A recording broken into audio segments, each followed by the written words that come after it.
الأنبياء والمرسلين وعلى آله وصحبه أجمعين أما بعد. Alhamdulillah, sedang berada di talian pada malam ini. Saat ininya lebih kurang 83 orang kita mengatur ucapan tahmid kepada Allah Subhanahu Wa Taala di atas kesempatan pada malam ini. Alhamdulillah.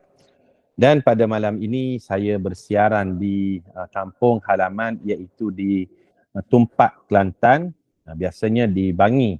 Tapi oleh kerana cuti sekolah adik-beradik semua berkumpul, jadi hari ini saya bersiaran di Tumpak, Kelantan. Kalau ada talian yang kurang jelas ataupun kurang clear tu, kemungkinanlah sebab digunakan internet melalui telefon, dan di situ ada sedikitlah line yang kurang clear. Wallahu alam lah, clear ataupun tidak. Harap-harapnya clear lah, insya-Allah. Jadi para jemaah sekalian, balik pada cerita kita. Pada malam ini kita akan menyambung pengajian ilmu kita tadabbur dari surah Al-Waqiah, bermula pada ayat yang ke-13 pada malam ini, insya-Allah. Kalau para jemaah masih ingat, 2 minggu lepas saya ceritakan tentang kelebihan surah Al-Waqiah. Ada beberapa hadis tentang kelebihan surah Al-Waqiah ni yang telah kita huraikan pada pertemuan 2 minggu yang lepas. Kita sebutkan surah yang digalakkan oleh Nabi sallallahu alaihi wasallam untuk kita baca pada setiap malam sebenarnya. Surah Al-Waqiah ni sebab kelebihannya dia menjadikan orang yang mengamalkan isi kandungan surah Al-Waqiah menjadikan dirinya tidak apa-apa dalam bab keduniaan dan tidak apa dalam bab keagamaan. Dia tidak akan miskin dalam bab beragama dan dalam bab kebendaan. Sebab apa? Membangkitkan semangat untuknya beramal dan bekerja. Kalau orang betul-betul tadabbur lah isi kandungan surah Al-Waqiah ini. Itu kita dah sebut secara teliti lah pada 2 minggu yang lepas.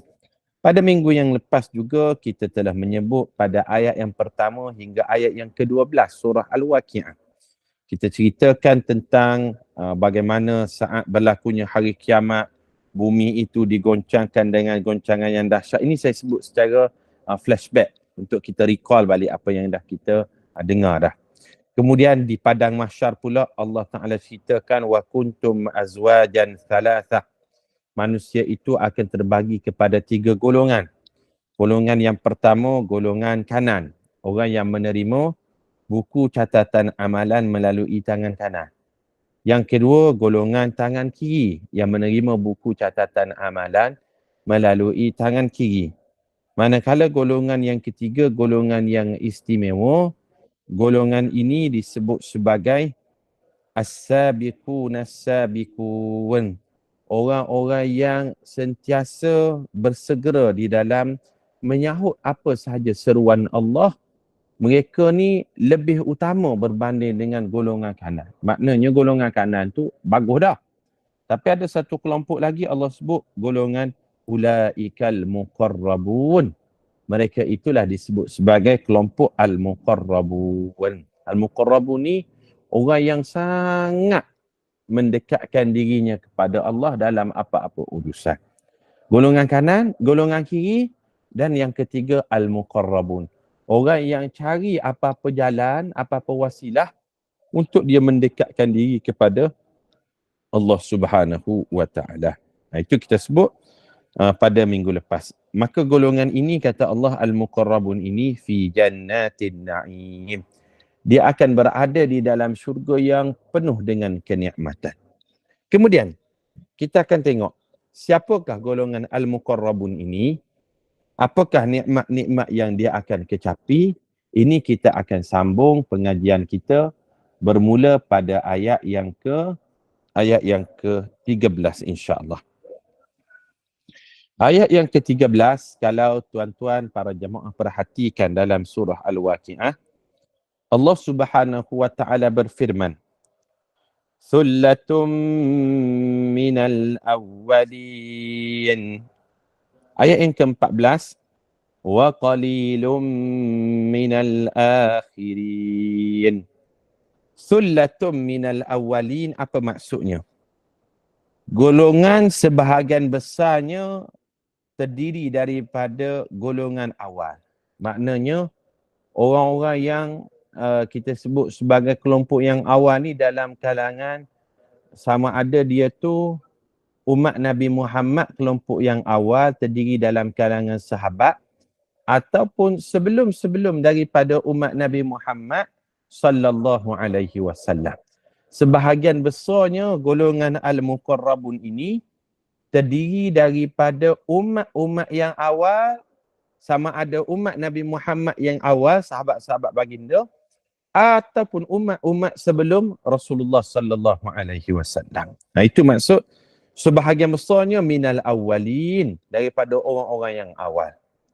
Kemudian wa qalilum minal akhirin. Sebahagian kecil sahaja terdiri daripada orang yang terkemudian. Apa maksud dua ayat ni para jemaah sekalian?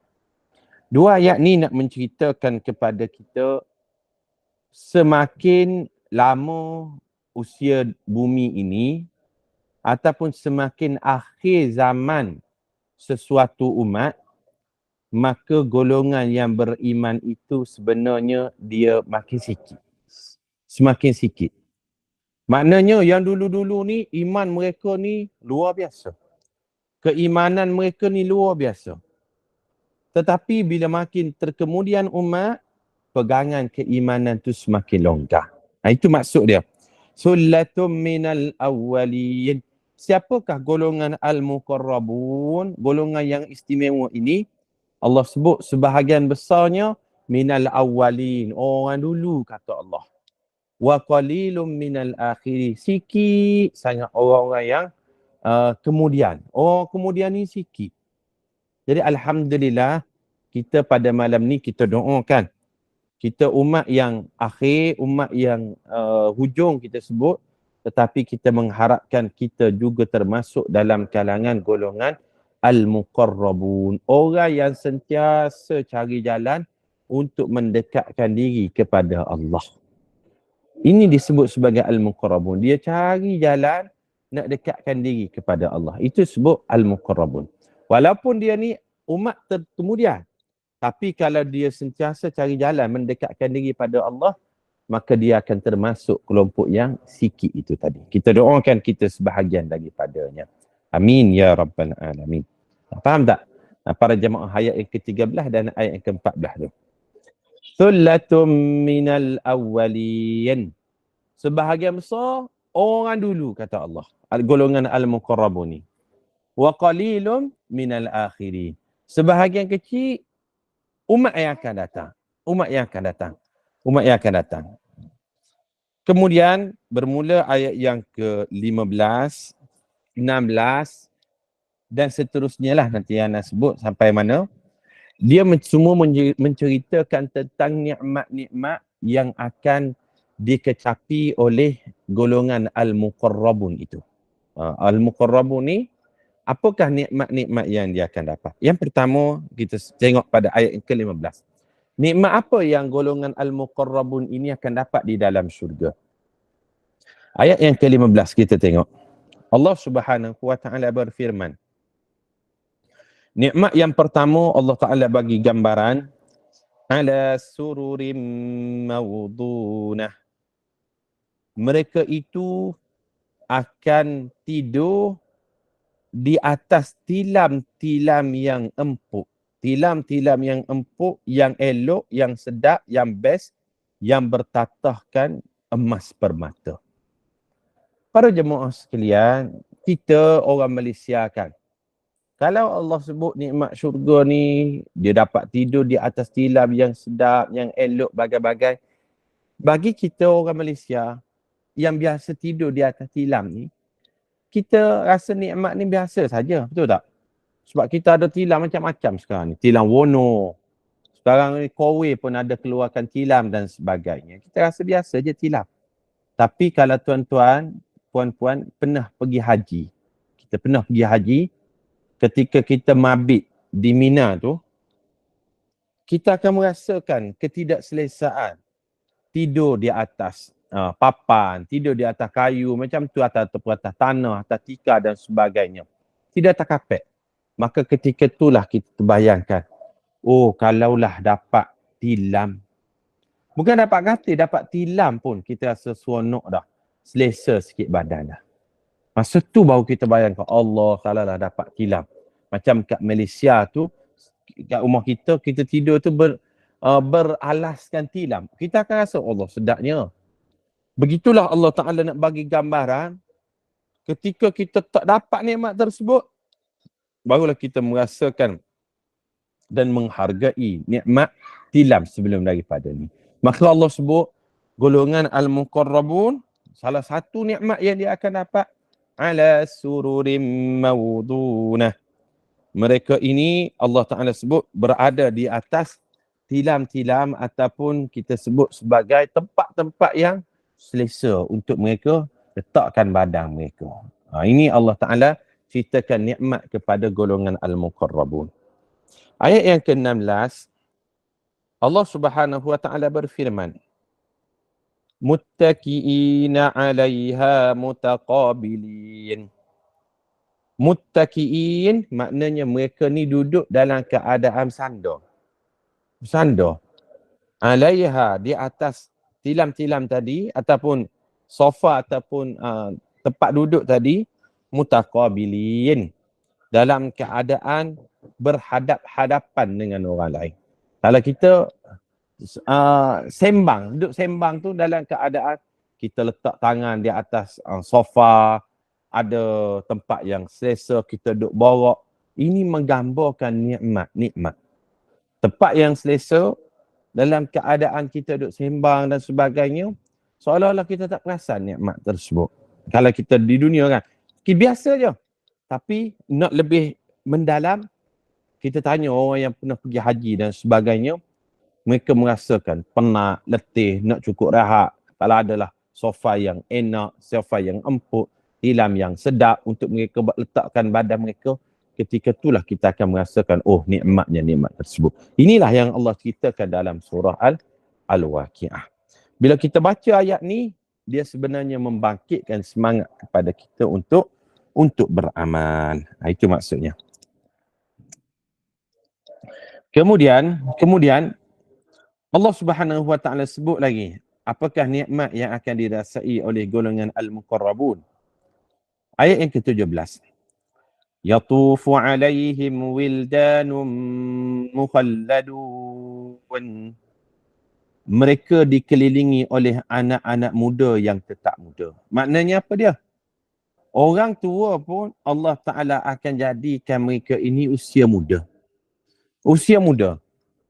Kalau kita sekarang umur 50, 60, 70, 80 dan sebagainya, Allah jadikan pada waktu seseorang itu berada dalam syurga, mereka ini akan diusiakan dalam keadaan wildanun. Wildanun ni umurnya kurang-kurang lebih 20-an ke 30-an, macam tu maknanya.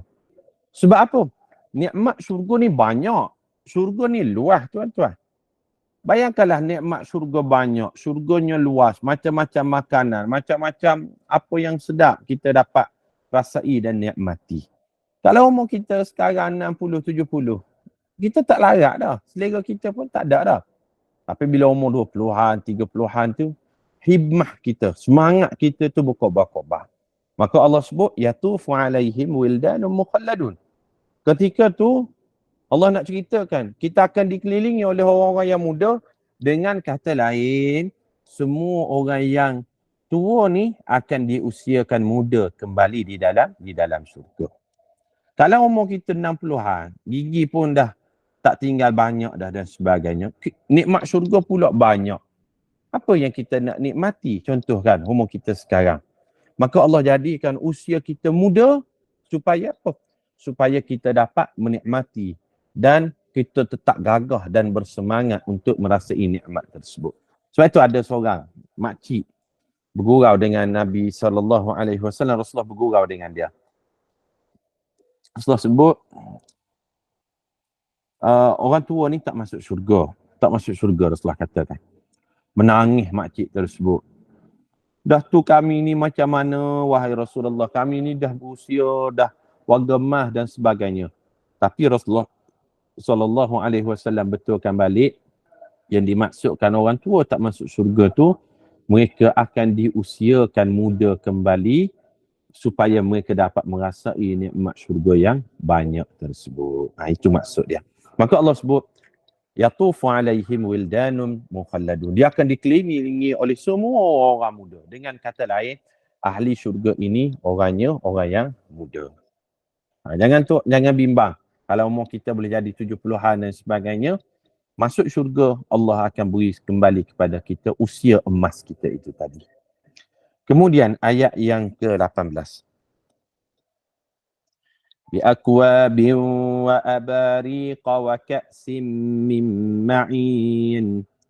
Dengan membawa gelas, cerek dan piala berisi minuman yang diambil dari air yang mengalir. Allah sebut, nak minum apa, semua dah tersedia dah. Gelas, pinggan dan sebagainya. Nak menceritakan mudahnya nikmat surga tersebut. Ayat yang ke-19.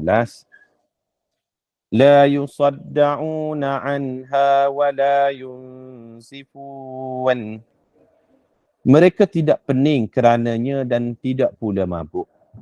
Kita para jemaah sekalian, adalah kita di dunia ni, kita pantang dengan makanan ataupun minuman-minuman tertentu. Ada orang, dia pantang dengan air kelapa. Ada orang, dia pantang dengan air tebu. Ada orang, dia pantang dengan air tembikai.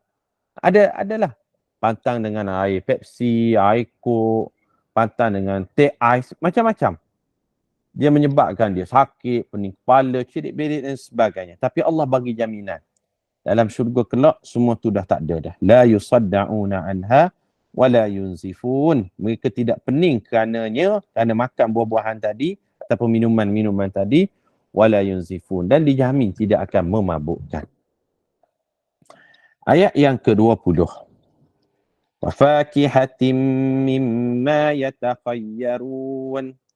Dan buah-buahan apa pun yang mereka pilih. Nak buah apa sekalipun, semua ada. Kita di dunia buah-buahan ni dia ada musim je. Betul tak? Ada time musim durian adalah. Tapi sampai satu musim dia tak ada dah. Dia akan tiba buah lain. Ataupun buah tersebut bukan milik kita. Ada buah tu. Tapi bukan milik kita. Kita tak boleh makan juga. Dia ada musim, milik orang lain dan sebagainya. Tapi di dalam syurga ni Allah ceritakan kepada golongan Al-Muqarrabun, nikmat-nikmat buah-buahan, mereka ini tidak akan dihalang untuk memakannya dan tidak akan dihalang untuk mengambilnya. Itu ayat yang ke-20. Kita akan berhenti tuan-tuan pada ayat yang ke, insya-Allah, sehinggalah pada ayat yang ke, kita tengok ayat dia sehingga ayat yang ke-26 insya-Allah. Kemudian ayat yang ke-21 Allah sebut walahmi tayrin mimma yashtahun. Mereka akan diberi daging burung apapun yang mereka inginkan. Nak daging burung, kau daging ayam apa semua dapat kata Allah.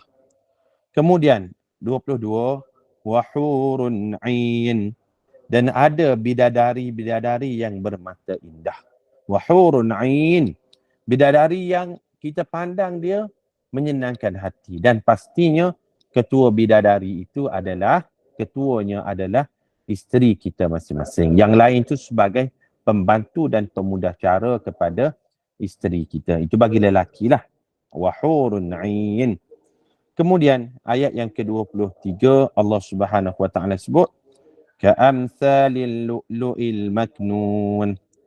Mereka itu laksana mutiara yang tersimpan baik. Maknanya tak pernah orang lain tengok, tak pernah disentuh dan sebagainya.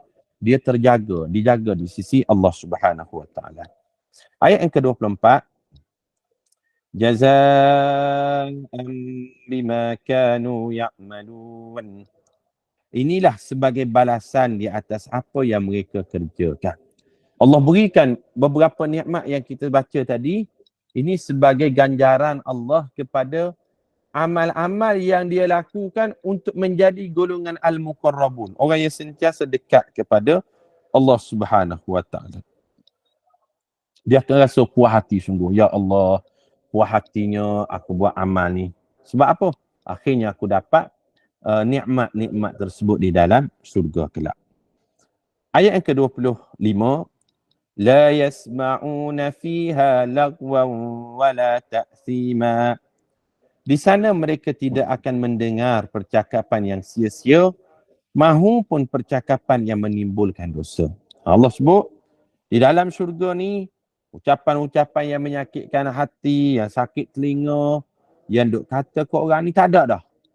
Di dunia kan kalau kita hidup di dunia ni rasa sesak dada kita. Sebab apa? Yang tu kata ke orang ni, yang ni cerita buruk orang ni, yang ni mengumpat orang ni, macam-macam. Walaupun kita tak buat, tapi kita dengar orang lain buat ataupun kita tengok dalam Facebook dan sebagainya, kita akan rasa Allah tak ada urusan lain aku. Duk cara hal orang tu, cara hal rumah tangga orang ni, duk kata orang tu, kata orang ni. Dalam syurga, la yasma'una fiha lagwan wala ta'thima. Melainkan illa qilan salaman salama. Melainkan kata Allah, mereka hanya mendengar ucapan salam sahaja. Makna ucapan yang baik-baik, yang menyenangkan hati, ucapan yang doa sahaja kepada orang lain. Inilah beberapa contoh yang Allah berikan kepada golongan al-muqarrabun. Kalau tuan-tuan perhatikan, bermula ayat yang ke-27 tu, Allah ceritakan tentang nikmat-nikmat yang akan diberikan kepada golongan yang kedua, iaitu golongan kanan. Golongan kanan. Apakah nikmatnya? InsyaAllah kita akan sambung pada pertemuan kita minggu hadapan insyaAllah. Wallahu a'lam. Saya serahkan kembali majlis kepada Puan Moderator. Silakan. Okay, terima kasih Ustaz. Boleh kita buka soalan ke Kak Dina nak Boleh. tanya? Boleh, Okay, silakan. Okay, baik. Ustaz, buka soalan ya. Sekiranya ada jemaah nak bertanya, silakan.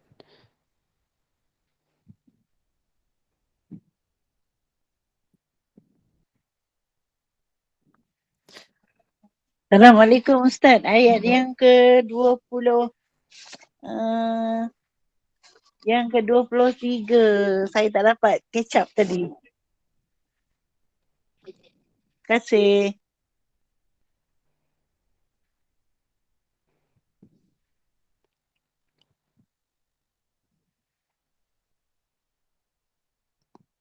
Ustaz tak buka mic.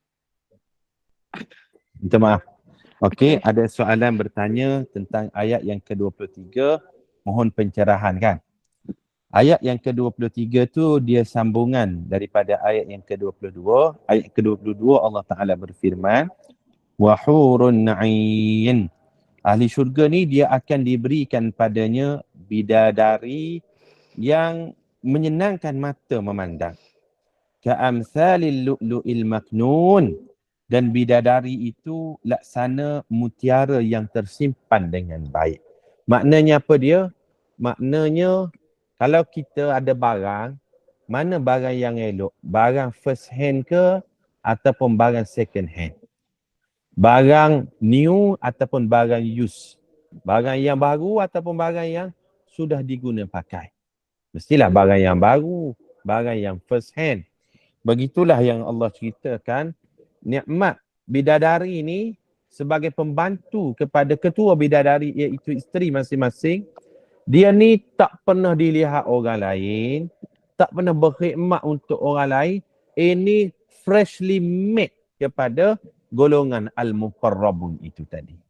Freshly maknanya baru keluar oven lah kalau kita kira. Kalau kereta ni baru keluar kilang, masih dalam plastik lagi. Itu maksud ka'amsalil lu'lu'il maknun.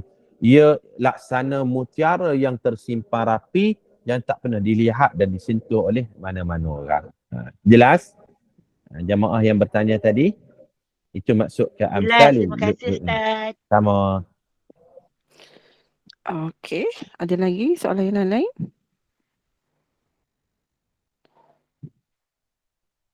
Okay, rasanya setakat itu je kot dah jelas semuanya Ustaz kan? Ada lagi boleh bertanya di luar topik tak? Mana lebih baik solat qada dan solat sunat sebelum? Atau apa tu? Puan Maimunah tak habis dia punya soalan. Puan Maimunah boleh teruskan? Sebelum ataupun selepas solat wajib. solat fardu, selepas solat fardu. Qada tu, saya perlu pencerahan sikit. Qada tu dengan Contohnya kan macam perempuan misalnya bila kita datang uzur, kadang-kadang tu mandi tu terlambat misalnya daripada waktu yang sepatutnya, jadi tertinggal solat tu. Okey, qada ataupun solat sunat maksudnya. Dia mesti didahulukan qada. Dia kena qada dulu sebab qada tu wajib dan mesti dilaksanakan bila kita teringat ataupun dalam keadaan kita dah ada kesempatan dah. Sama ada solat sunat mesti dikemudiankan kerana di sini bertembung antara keutamaan yang wajib dengan yang sunat, mesti didahulukan dengan yang wajib. Wallahu a'lam. Dahulukan yang qada dulu. Okey. Terima kasih Ustaz. Sama. Okey. Okey, rasanya setakat itu sahaja. Okey, nampaknya setakat itu sahaja. Okey. Terima kasih kepada jemaah sekalian bertanya dan alhamdulillah jazakallahu khairan kepada Ustaz Wan Halim atas kesedia memimpin bacaan surah Al-Mulk itu tadi dan juga perkongsian ilmu tadabbur di surah Al-Waqiah itu, iaitu antara ibrah yang boleh kita ambil daripada golongan kiri ini itu peringatan daripada Allah SWT ya. Yang mana kita ni sentiasalah mengingati gambaran neraka dengan rasa kengerian dan kedahsyatan tu, supaya kita bertambah rasa takut kepada Allah SWT agar dalam kehidupan ini kita tidaklah tenggelam dalam kenikmatan dunia, syahwat dan juga kemaksiatan sampai lupa akan akhirat tu. Dan semoga ini memberikan sikit sebanyak kefahaman dan manfaat bagi kita semua. Dan saya serahkan kepada Ustaz untuk menutup akhiri majlis ini dengan tasbih kafarah dan surah Al-Asr. Silakan Ustaz. Bismillahirrahmanirrahim. Subhanakallahumma wa bihamdika nashhadu an la ilaha illa anta nastaghfiruka wa natubu ilaik. Bismillahirrahmanirrahim.